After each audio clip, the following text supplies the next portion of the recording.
TD5, parlons des boucles for. Une boucle for, je vais créer une classe qui s'appelle boucle for, c'est une autre façon d'écrire une boucle, c'est une autre syntaxe. Pour illustrer cela, je vais reprendre une boucle qu'on a déjà écrite précédemment, qui est une boucle qui va compter de 1 jusqu'à 10. Donc on doit déclarer une variable i. Tant que i est plus petit ou égal à 10, on affiche la valeur de i. Une fois que c'est fait, le programme est terminé. Et dans la boucle, que faut-il faire? Il faut penser toujours à augmenter la valeur de i, soit avec i égale i plus 1, ou alors simplement en écrivant i++. Les deux sont équivalents dans ce cadre, dans ce contexte-ci. Dans une telle boucle, il y a 3 ingrédients, même 4 ingrédients principaux. Le premier ingrédient, c'est l'initialisation. Ici, on initialise une variable qu'on a appelée i, qu'on pourrait appeler autrement, et on l'initialise à la valeur 1. Deuxième ingrédient, c'est la condition.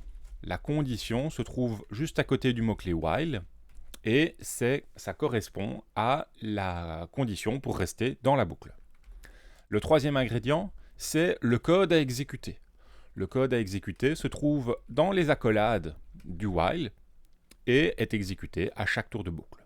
Et le quatrième ingrédient fait partie du code à exécuter ici, mais correspond à l'incrémentation de la variable. Et en général, il faut exécuter une telle incrémentation, sinon on risque d'avoir une boucle infinie. Alors, avec ces 4 ingrédients, on voit que on va avoir un canevas qui va se répéter en général. Ce type de canevas se répète un petit peu dans toutes nos boucles. Si on va revoir les boucles while que voici, que nous avions écrites, on avait à chaque fois une initialisation, une condition, un affichage, une incrémentation. Pareil ici, une initialisation à une valeur différente, une condition qui dans ce cas-ci était la même, toujours un affichage et une incrémentation qui était un petit peu différente puisqu'on augmentait de 2 dans ce cas-ci. Et vous voyez qu'à chaque fois, c'est le même genre de procédé. Alors revenons à nos boucles for. Ce qu'on va faire ici, et l'utilité des boucles for, une des utilités des boucles for, ça va être de rassembler les 3 ingrédients qui se trouvent ici, l'initialisation, la condition et l'incrémentation. Ce sont ces 3 ingrédients-là qui vont être communs à presque toutes les boucles de ce type. La partie code, par contre, celle qui ici se contente de l'affichage, celle-là va probablement varier d'une boucle à l'autre. Parfois on voudra afficher, parfois on voudra faire autre chose. Alors comment est-ce qu'on fait? Eh bien on va utiliser donc une boucle for. Alors la syntaxe est la suivante. J'écris le mot-clé for, j'écris une paire de parenthèses, et je vais mettre les 3 ingrédients ici séparés par des points-virgules. Donc le premier ingrédient, c'est int i égale 1. Le deuxième ingrédient, c'est i plus petit que 10. Et le troisième ingrédient, c'est i++. Une fois que ça c'est fait, je peux reprendre le code et le mettre entre les accolades qui suivent. Okay. Donc la boucle while qui est là est complètement équivalente à la boucle for qui est là. Et la raison pour laquelle c'est souligné en rouge, c'est simplement parce que je réutilise la variable i qui est déjà définie au-dessus. Mais si je supprime le bout de code qui se trouve au-dessus, voilà, j'ai une boucle for qui est strictement équivalente à la boucle while que nous avions avant.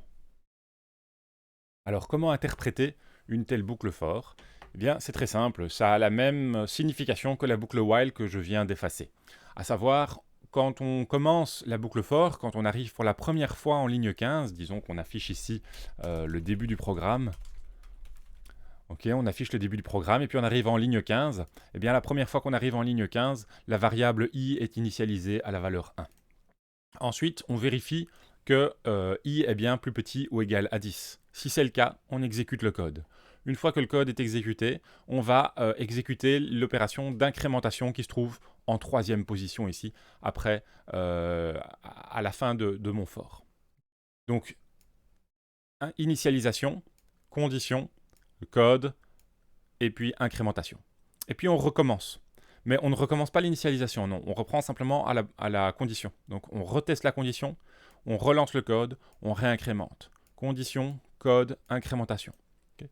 Donc, si je récapitule, quand j'écris une boucle for, en fait, j'ai en premier lieu l'initialisation, avant le premier point virgule, puis j'ai la condition, puis j'ai le code qui est exécuté, et puis j'ai l'incrémentation qui est exécutée, et puis on revient à 2.